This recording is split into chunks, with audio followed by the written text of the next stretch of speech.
Le 11 septembre 2001, 13 terroristes, dont 2 avaient fait un peu de jodel, 3 heures de pilotage et s'étaient montés incapables de piloter un avion, détournent pourtant 5 Boeing qu'ils vont jeter sur le Pentagone, sur les tours jumelles près de Boston, et tandis qu'un autre avion s'écarte on ne sait où. Pendant ces 45 minutes où ils naviguent dans le ciel, eh bien le NORAD, qui est en exercice pour des attaques avec des avions contre des tours, est perdu au milieu de l'océan Atlantique. Le temps qu'ils reviennent, les attentats ont été commis et la tour numéro 11, qui n'a reçu aucun impact, est équipée de dynamite en l'espace de 30 minutes par les pompiers, puis dynamitée au grand dames, puisqu'elle contenait les archives de banque, les archives de la Commission des opérations de bourse et les archives du secret antiterroriste américain. Ouf! Peu de victimes.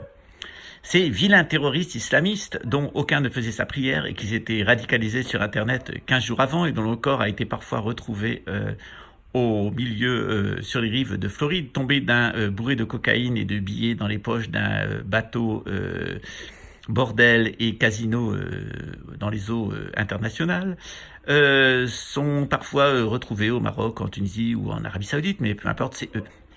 Il faut punir le commanditaire des attentats du 11 septembre, c'est-à-dire Saddam Hussein, qui, dans cette affaire, a jamais été inculpé, et Saddam Hussein, qui est en Afghanistan dans une mobilette, dans une grotte où il sort avec sa mobilette. Saddam Hussein qui n'a jamais été inculpé. Les preuves contre Saddam Hussein et les preuves contre Oussama Ben Laden s'avèrent inexistantes, mais c'est pas grave, il fallait punir les auteurs des attentats du 11 septembre qui avaient commandité à ces musulmans de 15 jours sur Internet des attentats terroristes, tandis que la véritable équipe, c'est du boulot de la même façon, une chauve-souris, sans doute payée par un musulman, est allée s'accoupler avec un ragondin, dit aussi Pokémon, dit aussi porteur de coronavirus à Wuhan. Et depuis le marché, les militaires du monde entier sont contaminés au jeu de Wuhan, puis contaminent le monde entier. Mais c'est pas eux, c'est des vilains touristes chinois qui apportent le vilain virus partout dans le monde entier.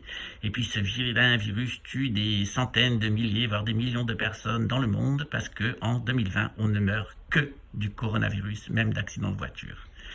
Il suffit d'être testé au coronavirus par des tests parfaitement efficaces à 93%. Et effectivement, par la suite, nous rentrons dans une belle stratégie puisque des variants surgissent du monde entier pour attaquer les pauvres populations vaccinées et non vaccinées.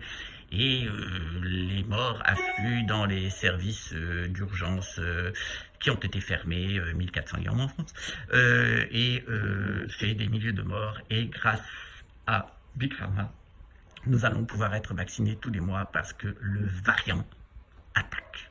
Voilà.